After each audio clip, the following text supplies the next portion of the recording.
Hey everyone, welcome to the podcast this week where I'm beyond excited to share with you and invite you to a project that I've been working on for quite some time. I'm a little nervous. This is very transparent for me, and it's really bold and big and exciting, and it's an adventure I've been on, and now I finally get to share it with all of you. The project is called Stories of Space, and you can find out all about it as I'm speaking to you at this website. I want to introduce it to you right now, www.storiesofspace.com. All right, here's where it all started.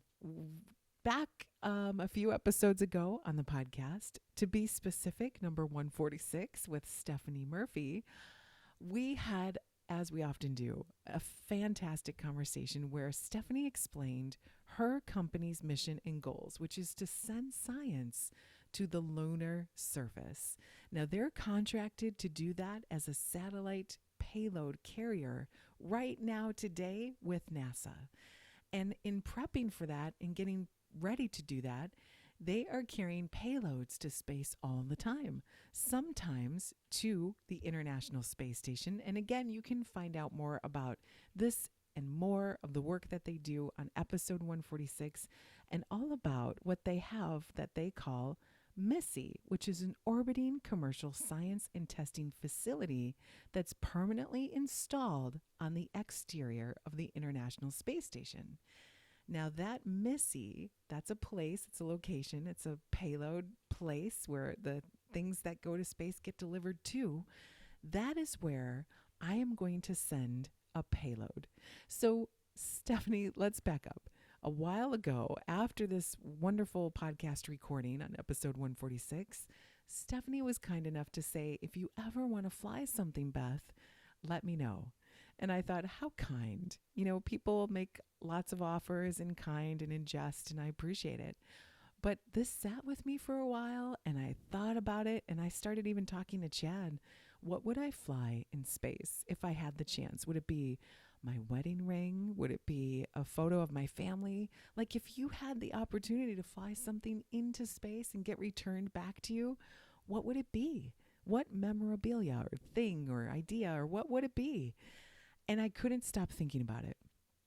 And then I thought to myself, well, I wouldn't just want my thing to fly.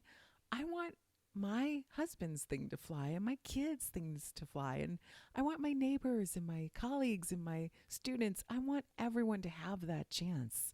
Is that possible? And the more I thought about it, the more I thought this could be something. So I reached back to Stephanie and I asked her, hey, if I pitch you an idea for your offer to turn into a project, would you be willing to hear it out? Of course, she said yes, which was so kind. And about 6 months later, we have the Stories of Space project. So I said to Stephanie, what if we take everyone's stories? Because on the podcast, that's what they are. They're conversations, ideas, but mostly they're your stories about where we want to go, where we see ourselves in the future, how we're going to explore space. And I capture them and we record them and then we get to share them each week. But what if those stories just didn't live here on Earth or on the podcast? What if they actually went to space? And Stephanie loved this idea as well. And the more we thought about it and the more we created the logistics about this possibility, the more we got excited and it became a reality. I designed a website and put together a small team where we're selecting your stories. And the only caveat, everyone from anywhere around the world can submit a story. There's just 3 parts. Number 1, it has to be 2,000 words or less. Number 2, you have to agree to this disclaimer, which means it can't be vulgar, it can't contain anything sour or like inappropriate, or can't have any profanities. It can't have anything that's racist or sexist. You get it. We want good stories. We want to take full advantage of this opportunity because the third part is that your story doesn't just land or launch into space. I'll be selecting them each and every week right here on the podcast and sharing them as they go and as they fly. So This was just so incredible. And then we got to thinking, Stephanie and the team at Aegis Aerospace, and we were doing our research along with them. This has been done before, kind of. Art's been flown to space. Music's been flown to space. You know that there's a whole record on the Viking and Voyager that has gone to space with whale sounds and drawings. And this is not new, but the idea of just words from you in your own narrative, that's new. That's never been done before. And as we discussed that, we said this is possible because an SD card where these stories will land is really small but hardy. It can hold a lot of stories. So we're talking thousands and thousands. And then we said, well, what more can we do? Well, what if we took those SD cards, and as we did our research and discovered that a lot of satellites and a lot of commercial space payloads use SD cards for all kinds of things, images, photos, data that needs to get transported from space up to space and put on station and beyond and back down to Earth. So knowing that, there's a bit of a challenge. These SD cards, when exposed to the harshness and the radiation of space, can sometimes get damaged. And we're looking into studying what kind of damage and how long and what kind of radiation, and is there more exposure that damages them, or is it a time thing, or is it a place in space that damages them more or less? These are all continued scientific experiments, and we are going to help discover some answers to that on this payload as well as the stories. So what does that mean? It means we're taking 100 SD cards. We're going to take the stories, your stories, that get to be submitted now from August to December, which is this great short little window where you can send your stories to the website, storiesofspace.com. And then I'll be taking all those stories along with my team and saving them on 100 separate SD cards. Now, because SD cards are so small, we're going to keep 10 of them on Earth and fly 90.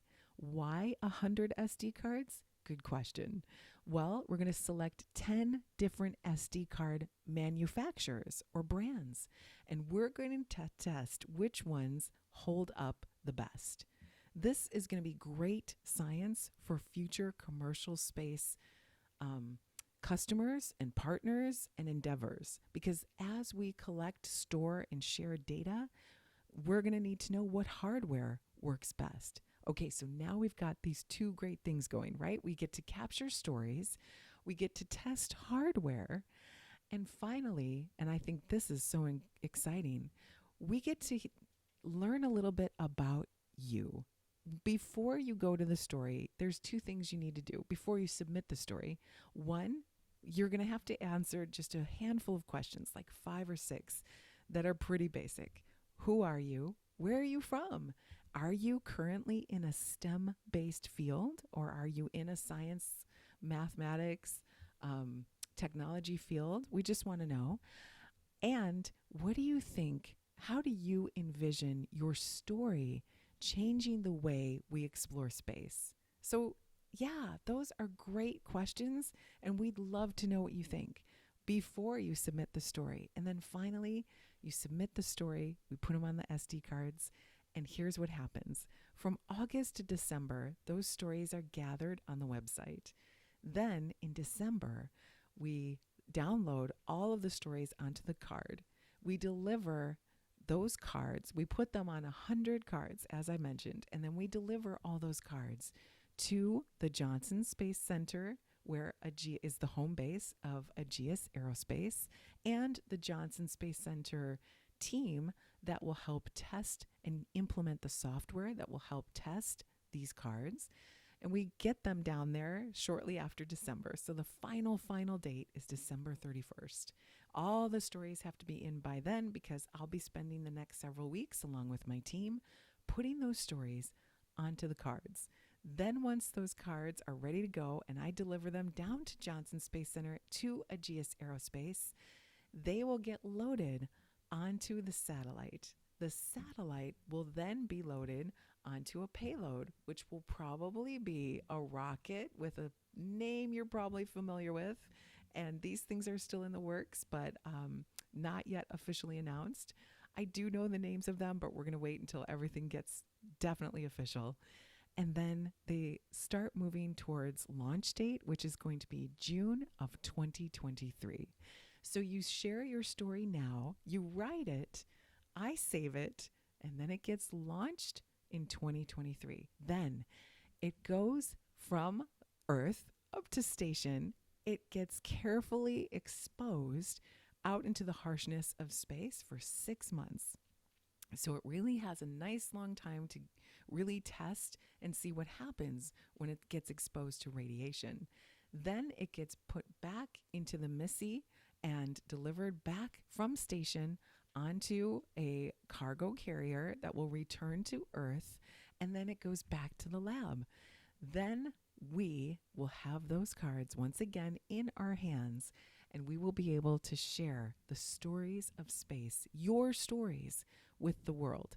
Now, even if we're waiting for them to fly, even if we're waiting for the rocket to launch, even if the rocket gets delayed, even if things just, we know how schedules go, right? Sometimes they slip, sometimes weather and all kinds of factors keep them from going on schedule. We will still select stories each week to be read right here on the podcast. Your stories. And again, 2,000 words or less, and they're yours. So if you're an author, if you're a student, if you're a kid, if you're a grandparent, it doesn't matter your age, your location, your professional background, you get to share and fly a story. Yeah, this has been this has been a project that's been in the works for some time. And I'm just so excited for you. I'm excited to share it. I'm excited to read your story and see what you think you're going to be doing in space in the future. And you'll see all this again at storiesofspace.com. Okay, here's where I ask you a favor. All of this costs money. And it costs money to launch. It costs money to get the cards. It costs money for the payload. Every part of this has a cost to it, as all things in commercial space do. So I'm looking for sponsors. If you're willing and excited to sponsor this project, here's what you do. You reach out to me from the website or directly via email at hello@storiesofspace.com. And those of you who want to be different levels of sponsors, you'll get sent a sponsorship kit where you'll get to decide which level of sponsorship fits you. Anything is appreciated, and it helps. It helps us with our science. It helps us in the labs. It helps us with our partners with the GIS so that we can pay for the payload. It helps us do the testing. It helps me and my hours and my team that we're going to be spending tons and tons of hours preparing everything about this project for the next 6 months to fly. So anything you can do and share and give is appreciated financially. And if you are a $10,000 select sponsor at the gold level, you will actually receive a card that flew in space. I will give one of them to you, and you can keep it and present it or display it. It's up to you. It's your card, and you will have something that officially flew in space. How cool is that? Now, in addition to financial sponsorship, it's going to take all of us to invite everyone else to this opportunity. I don't want to exclude anyone. Everyone is invited. But the only impediment I have is telling people. So I do it here on the podcast. I'll be sharing all the milestones, all the invitations, all the news and exciting progress that I'll be making as we go through the project in as many outlets and places as I can. But if you can share this with your friends and colleagues and neighbors and students, I'd be so appreciative because they can also share their story. Like I said, everyone gets to put their story into space. So, and by the way, for free. Did I mention that? If you want to sponsor the project, that's different. But if you want to just submit your story, there's no cost. Everyone gets to fly their story. So I'm just, you guys, I've been working on this so hard for so long, and it's finally here. The site is live, it's ready to go. We are currently taking submissions. We did a soft launch just last week up in Canada with the fine folks and friends with Stardust Alliance and at their first inaugural festival where they shared their stories in a way to encourage people to be familiar and become familiar with sharing the stories of space. So it was just a perfect alignment. It was so well received, and the stories have already started rolling in, folks. Okay, so I give you the who, what, where, when, and how. It's you, it's your story. It's from now, August, until December 31st. That's the cutoff. It's right there on the website, storiesofspace.com, and it's all ages, and it's today. I hope you take advantage of this opportunity. I can't wait to tell you all about this journey, and I can't wait to read your stories. If you have any questions, you can always find me on all the social media channels where you find the podcast, Casual Space. But I really want you to get a hold of me directly at hello@storiesofspace.com. That's where you can send me an email. I'll be reading them all. And of course, I will be reading every single story. I can't wait to put them into space with you. Okay, so, oh my goodness, thanks for letting me share this big project update. I think I covered everything. If you have more questions, more ideas, if you want to send me your story right away, you can do it today, right now, as you're hearing this, storiesofspace.com. I want to thank my partners at Aegis Aerospace who have been so kind to encourage us and help us along with this project. I want to thank all the folks at the international laboratories, and I want to thank all of you for taking the time to sit down and envision a fun future in space, your future and your story, and for sharing it. All right, continued updates as we go, both here on the podcast and on the website and everywhere. Oh, and you can sign up for the newsletter where I'll be sending you out details and updates as I get them. That's all on the website. You'll see all that and more. So enjoy. Thank you for letting me share it with you this week right here on Casual Space.